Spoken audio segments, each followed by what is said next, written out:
사랑하는 다음 세대 개척자들아, 너무나 반갑고 너무나 사랑해. 너희들은 정말로 너무나 귀한 존재들이야. 그렇기 때문에 단 한순간도 너희들을 함부로 대하거나 너희들을 우습게 여기거나 하지 않았으면 정말 좋겠던 마음으로 선생님이 너희들에게 선생님이 7년 전에 썼던 일기장이 있어. 크지? 근데 그 일기장에 있었던 기도들을 너희들에게 오늘 공개하려고 해. 7년 전에 선생님은 아는 친구들은 알겠지만 공황장애로 굉장히 어려운 상황 가운데 있었어. 거기다가 하나님께서 무료 강의를 시작하라고 하셨는데 그때 당시에 선생님은 인지도도 그렇게 많지는 않았었고 무료 강의를 딱 시작했었는데 사실 회사에는 빚만 많았었지 돈도 한 푼 없었었고 많이 어려웠던 상태야.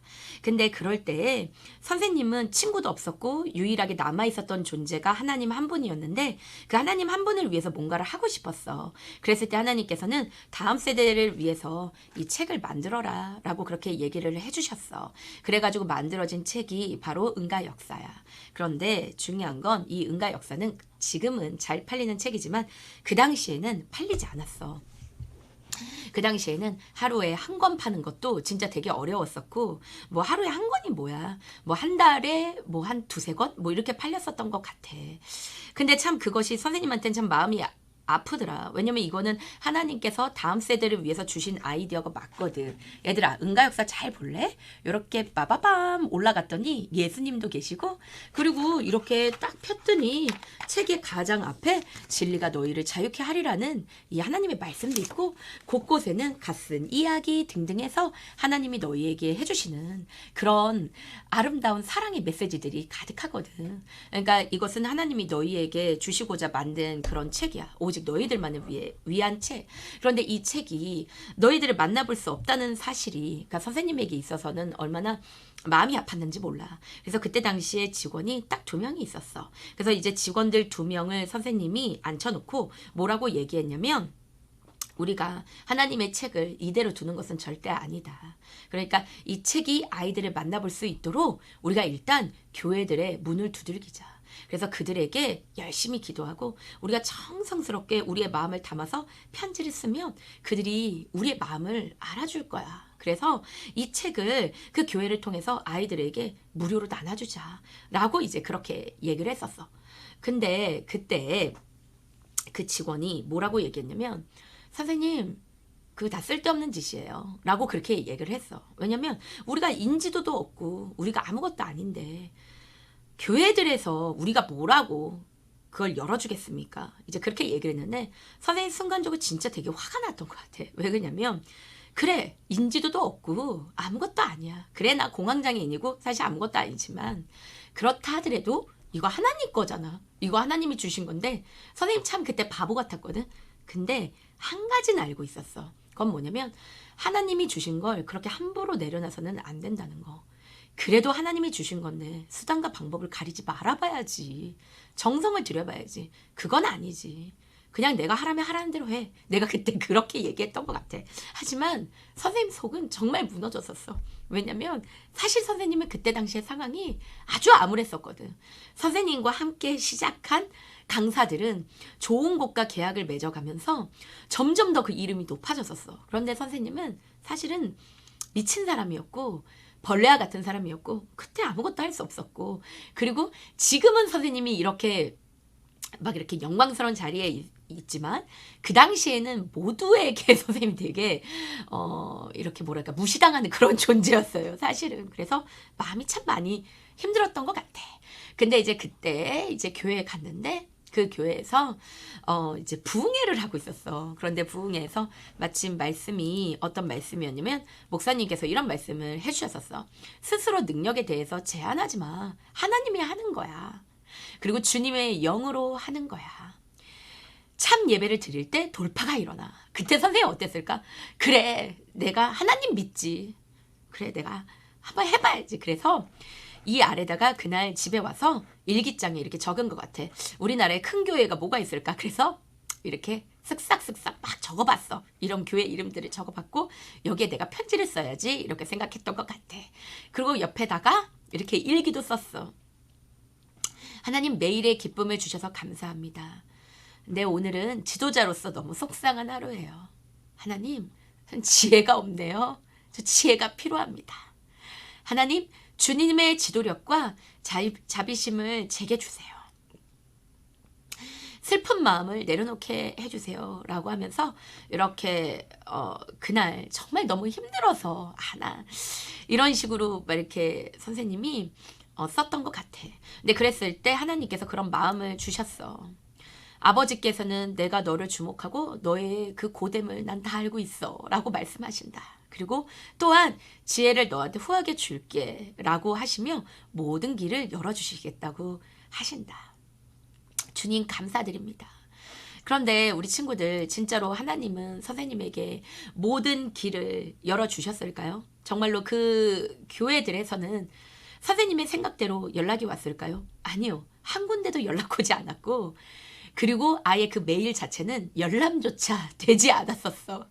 그랬을 때 선생님의 마음이 어땠을까? 정말 많이 찢어졌었어. 그 당시에.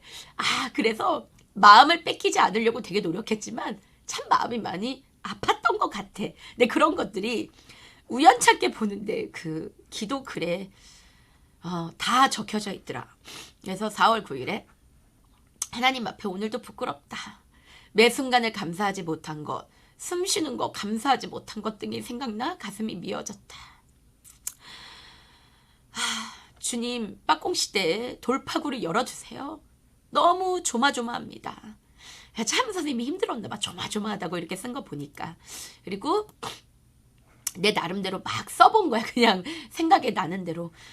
우리 책이 눈에 띄는데 서점에 눈에 띄는데 한계가 있다. 글씨 틀렸네. 한계가 있다. 신간 위치에 꽂혀야 되는데 안 꽂히네. 막 이런 것도 썼고 사람들이 지나가네. 그러면 어떻게 되는 거지? 그러면서 막 이렇게 이런 책방 이름도 써보고 막 이렇게 얘기한 것 같아. 그치만 나가는데 의를 두자. 막 이렇게 했던 것 같아. 그리고 이제 그 다음 보니까 하나님께서 부드러우신 분이라는 걸 너무나 잘 알고 있어요. 근데 하나님 요즘 참으로 힘 빠지는 나날이에요. 주님 저를 도와주세요. 제 마음을 더욱 굳건하게 해주세요. 라고 이렇게 글을 썼네. 글을 쓰고 근데 그러다가 4월 16일 왔고 세월호 사건이 있었어. 그래서 선생님이 4월 17일에는 이런 기도를 막 이렇게 썼던 게 있었던 것 같아. 그래서 세월호 아이들이 어떻게 보면 그 당시에 다 죽은 거와 같은 상황이었지. 근데 하나님은 나한테 그 마음을 주셨어. 한 마리라도 살릴 수 있도록, 한 마리의 양이라도 살릴 수 있도록 이 아이들을 주님께 올려드리렴. 어떻게 보면은 포기된 아이들이죠. 근데 그 아이들을 끝까지 올려드려라. 이 아이들로 열매를 맺는다면 분명 더 많은 아이들로 열매를 맺게 될 것이다. 끝까지 포기하지 말고 보라마. 그 아이들을 위해서 기도해. 라고 하나님이 그런 마음을 주셨던 것 같아.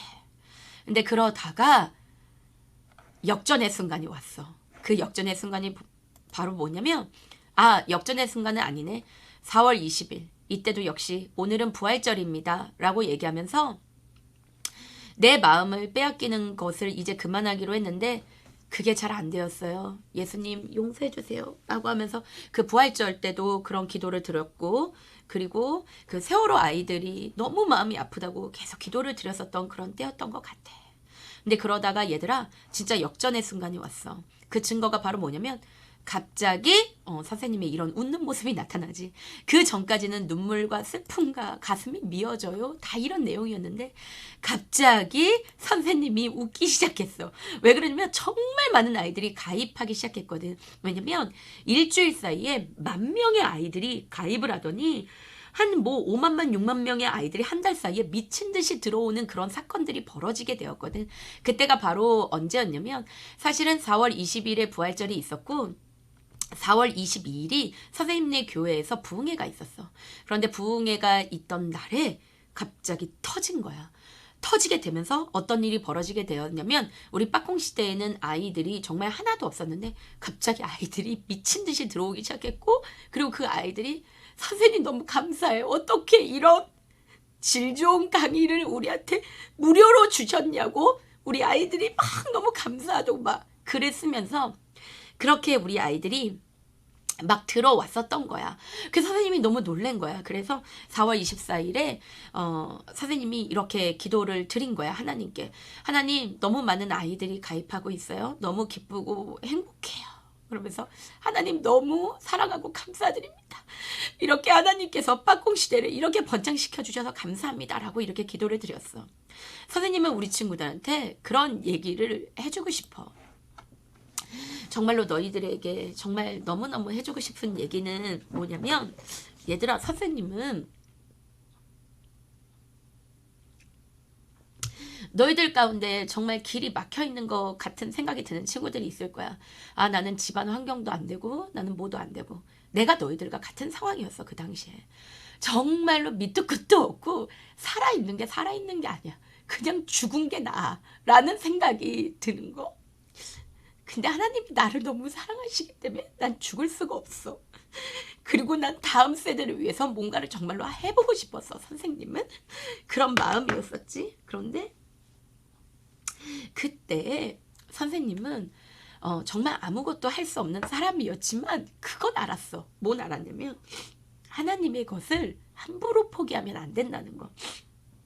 그리고 하나님의 것을 쉽게 생각해서는 안 되고 정성을 들여야 된다는 거. 근데 그것을 하나님께서 선생님을 굉장히 마음에 들어 했었던 것 같아. 한 친구가 그런 얘기를 했어, 선생님한테. 제가 쓰는 시가, 나는 사람을 살리고 싶어서 이 시를 쓰는데 그 시가 과연 사람을 살릴 수 있을까요? 이 시는 정말 잘 쓴 시일까요? 저는 이렇게 방 안에만 갇혀서 지내고 있는데 이런 시가 과연 사람을 살릴 수 있을까요? 근데 선생님이 그 친구한테 그런 얘기를 했어. 내가 아는 사람 중에서 시를 제일 잘 쓰는 사람은 너다. 왜냐면 선생님은 아는 시인이 없어요. 내가 읽은 시라고는 진짜 그 친구의 시밖에 없어요. 그렇다면 내가 아는 시인 중에 제일 잘 쓰는 사람, 그 사람 맞습니다. 그 친구예요, 그 친구. 그리고 그 친구는 정말로 글을 잘 쓰는 아주 재능 있는 친구예요. 근데 그 친구가 겪고 있는 환경이 너무 안 좋아요. 태어났을 때부터. 너무 힘든 상황 속에서 그 친구가 선택한 것도 아닌데 고난 속에 있어요. 근데 그 친구는 정말 글을 잘 쓰는 친구예요. 제가 그렇게 얘기했어요. 나는 너보다 글을 잘 쓰는 사람을 발견한 적이 없어. 누구야? 한 사람한테 인정받는 게 참 중요하단다. 한 사람한테 인정을 받아야, 그래야 모두에게 인정받는 거야. 여러분들, 그건 너무나 맞는 얘기죠. 누구한테 인정을 받는 것은 한 사람으로부터 출발을 하는 거예요. 우리 친구들, 그렇다면 그 한 사람이 누가 되어야 된다고 생각합니까? 바로 하나님입니다. 선생님은요, 아무것도 할 수 없었어요. 그게 그 기도에 다 드러나죠. 그렇지만 난 그건 알았어요. 하나님의 것을 함부로 해서는 안 되고 정말 하나님께 은혜를 갚고 싶었어요. 오직 그거 하나밖에 없어서 정말 하나님께 그렇게 나아갔던 그때, 정말 선생님에게 주어진 환경은 이거는 뭐 아무것도 할 수 없었던 그런 때, 모든 길이 다 막혀 있었던 그런 느낌이었죠. 그러나 하나님 한 분께 마음이 들었더니 제가 교회들에게 무료로 정성스럽게 만든 이 책을 구걸하면서 나눠주지 않게 하셨어요. 하나님께서는 제가 다음 세대를 위해서 이 책을 만들었기 때문에 다음 세대들이 스스로 이 책의 가치를 알아보게 하셔서 다음 세대가 스스로 구매했죠. 그래서 그 해에 시험 기간 때 교보문고에서 베스트셀러 1위에 올라갔었어요. 문제집 분야에. 예, 진짜로 그 정도로 이 책이 그 당시에 제가 간증을 합니다. 팔렸었던 그런 응가 역사죠. 네. 그리고서는 하나님께서는 선생님에게 더 큰 꿈을 꾸게 하셨어요. 그 꿈은 바로 뭐냐면 마지막 일기장입니다. 하나님, 오늘 저와 만나주셔서 감사합니다. 하나님, 너무나 이쁜 영혼들을 보내주셔서 감사드립니다. 아버지, 이 아이들을 하나님께로 올려드리는 데만 집중하게 해주세요. 하나님, 아이들을 성경으로 가르치고 싶습니다. 지혜 주시옵고 상황을 열어주세요. 많이 기대합니다. 이렇게 이쁜 영혼들을 저한테 보내주셨으니 제 꿈은 이제 성경으로 가르치는 것입니다. 성경으로 가르친다? 하나님 말씀, 즉 하나님의 나라죠. 쌤이 하나님의 나라를 꿈꾸는 사람으로 하나님께서는 저를 이렇게 성장시켜 주신 것이죠. 그리고 저는 지금 그 꿈을 이루어서 우리 친구들을 성경으로 가르치고 있습니다. 제가 이렇게 일기장을 공개하는 이유는요, 선생님이요, 참 가슴 아프고 아주 힘든 시기를 겪었는데 그 시기가 오늘날까지 절절히 남아 같은 그런 어려움을 겪고 있는 우리 다음 세대들에게 힘이 되는 줄로 믿습니다. 그리고 선생님이 이 기도를 통해서 그때 그 공황장애 때를 통해서 열심히 기도했었고 또 세월호 아이들에 대해서 지금까지도 놓지 않고 포기하지 않았기 때문에 사실은 다음 세대라는 어떻게 보면 작은 사람들이죠. 그 사람들 끝까지 포기하지 않는 것 그때 훈련 받았습니다. 하나님이 여러분들 포기하지 아니하시고 그러한 하나님의 마음을 여러분들한테 선생님 포기하지 않고 끝까지 여러분들 전할 것입니다. 그러니까 우리 친구들도 포기하지 말고 네, 끝까지 나아가시기를 바랍니다. 우리 친구들 깊이 깊이 사랑합니다. 잘 될 거예요. 친구들 안녕.